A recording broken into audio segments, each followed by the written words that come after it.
What makes a classic camera? Good design, functionality, a number of factors. The camera I'm going to talk about today is a camera which gets a huge following, and I've been looking out for one of these cameras for a very long time. I did actually have one once, and I just didn't appreciate what a good camera I actually had. The camera in question is the Nikon L35. Now, those of you that might have watched some of my videos before will know I quite like Nikon cameras, and I do have a few. This is a camera that I had not been able to find a sample of, but as you see, I have one here.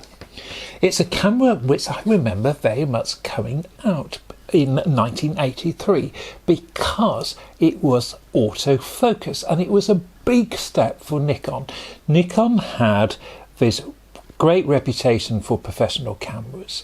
Then they sort of shocked me in the 70s when they brought out the EM, which was very much of a camera for the amateur market. And it's a camera that I have revisited actually.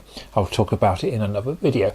But in Canon had brought out a whole range of little rangefinder cameras, and Nikon hadn't. Nikon had very much concentrated on the SLR market. Well, in 1983, it launched this L35, and what a camera it is.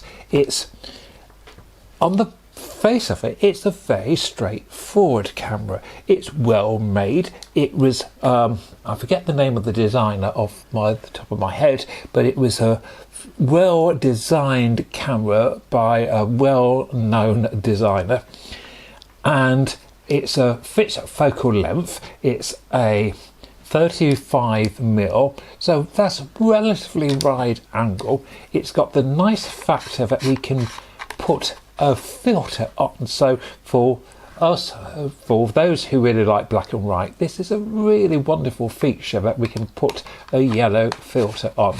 Yellow makes the clouds look more fluffy and interesting. So there's a real sense of tactileness with this camera. As I said, I think it's a metal body. It's got this fixed focal length. It's automatic focusing. It's got a nice positive switch to operate the camera here.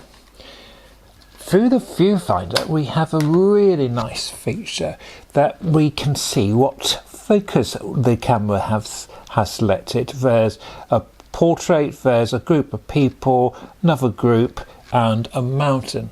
So when we press the shutter to autofocus, we've got an indication of what it has focused on, and this is a feature we don't get in other compact cameras.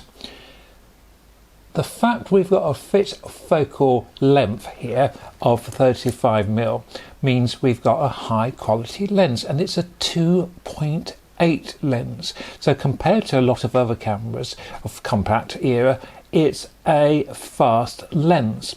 So the factors, what makes this camera such a sort of desirable camera? Because yes, looking at it, it's just a compact camera. The quality of build is good, the quality of lens is well known, and it's really nice to use. Let's see how I got on when I actually used it. The first shot is of Corf from the castle, and yes, we're a bit against the sun here and it's a bit of a silhouette, but it's very dramatic and it's very sharp, and this is a real example of the use of a yellow filter. It's slightly more intense than I was used to, but I'm really pleased with the result. And likewise, simply put the camera into portrait position, but again, really nice contrast, super sharpness. I'm really enjoying using this L35. I can begin to see what all the fuss is about. This lens is as sharp as they come, as you can see here, and the ability to be able to use a yellow filter on it does enhance it. I must say perhaps I overused the yellow filter because I kept it on the camera here. I really didn't expect it to be so severe. I like the severeness, but it's getting close to what I would expect from a red filter. So what would happen if I put a red filter on, I don't know. But Corvcaster is a fantastic subject area to have taken the L35 to. As I said, it was a real joy to use. I can see this camera not going anywhere apart from journeys. I think this is definitely a camera I'm going to hang on to because the wide angle lens is just ideal for the subjects I like to choose. It's super for landscapes. You can see how well every shot is quite well exposed. It can be used where you haven't got much light. I mean, this was at the end of a winter's afternoon. This is late December, and yet the camera is still very effective. It was a 100 ASA film. I had shot a film previously which I underdeveloped grossly, but this is a camera, as I said, which has a big following, and after using it I can see why it has such a following. So thank you very much for watching. Bye for now.